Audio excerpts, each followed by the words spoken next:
আজকে একটা বিশেষ দিন, বুদ্ধ পূর্ণিমা, শ্রী বুদ্ধের জন্মদিন, আজকে জন্মোৎসব।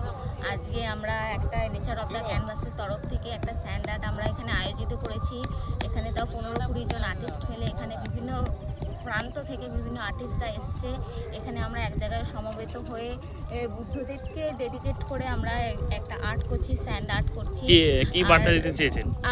আমরা দেখতে পাচ্ছি বর্তমান পরিস্থিতিতে চারপাশে কি যুদ্ধ বিগ্রহের সমারোহ, কিন্তু গৌতম বুদ্ধ যেটা আমাদেরকে সবচেয়ে বড় আমাদেরকে মেসেজ দিয়ে গেছে, তিনি রাজধর্ম ত্যাগ করে তিনি শান্তির বার্তার জন্যে তিনি ধ্যান করেছেন, ধ্যান করে তিনি শান্তির এই জগতে প্রচার করতে চেয়েছেন। আজকেও আমরা এই বর্তমান পরিস্থিতিতে, দেশের যে যুদ্ধ পরিস্থিতিতে, আমরাও এই বার্তাটাই সমাজকে দিতে চাই যে চারপাশে যেন শান্তি বিরাজ করে। এটা আপনারা কি দিয়ে করছেন?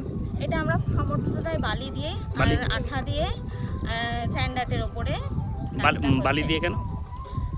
কারণ হচ্ছে বালি একটা প্রকৃতির জিনিস, প্রকৃতির এর থেকে বড় প্রকৃতির দান এখানে বালি আর জল, মেন দুটো এটাই আছে।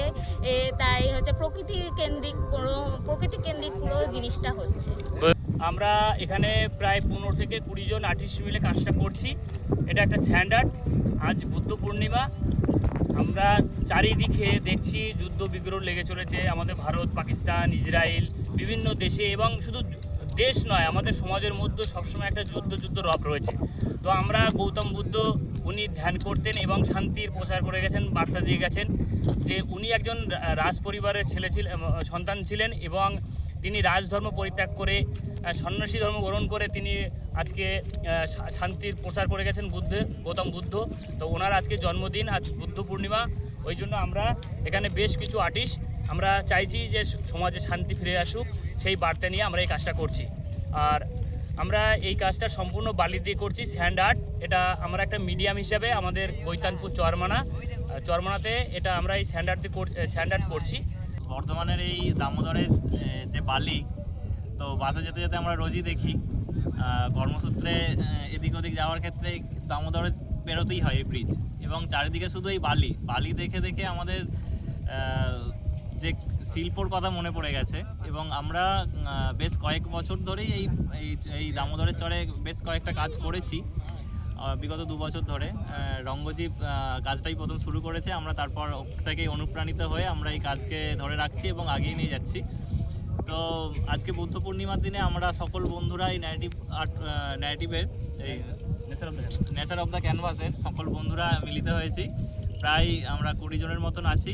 2 দিন ধরে কাজ চলছে আমাদের এই কর্মশালা। তো আমাদের এবারের টপিক হচ্ছে বুদ্ধ পূর্ণিমা উপলক্ষে এই কাজ চলছে, এবং আমরা সমাজে শান্তির বার্তা দেওয়ার জন্য এই কাজ করছি, এবং প্রকৃতির মাধ্যম হিসাবে আমরা বালি, জল এই বেছে নিয়েছি। এবং আমাদের কাজ আপনারা দেখতে আসুন, ভালো লাগবে আশা করি। এখানে স্যান্ড আর্ট করছি আমরা। তো আজকে বুদ্ধার জন্মদিন আছে, সে উপলক্ষে বুদ্ধার মূর্তি করছি আমরা, শান্তি সবাইকে সম্মান দেওয়ার জন্য। আর এখানে বালি সব ভালো কাজ করতে সুবিধা হচ্ছে। আমি অনেক জায়গায় কাজ করছি, কিন্তু এখানে বালি সব ভালো লাগছে।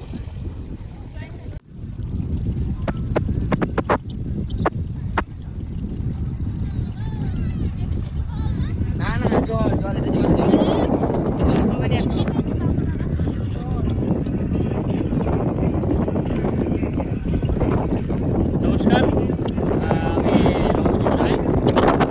নেচার অফ দ্য ক্যানভাসের ডিরেক্টর। আমরা যে শিল্পকলাটা করছি আজ, এটা হচ্ছে গৌতম বুদ্ধের আজ জন্মদিন। চারিদিকে আমাদের আজকে যুদ্ধ রব, চারিদিকে আমাদের ভারতবর্ষ তথা পাকিস্তান, ইসরায়েল, ফ্রান্স, সমস্ত দিকে দেখলে দেখা যায় সবসময় যুদ্ধ রব।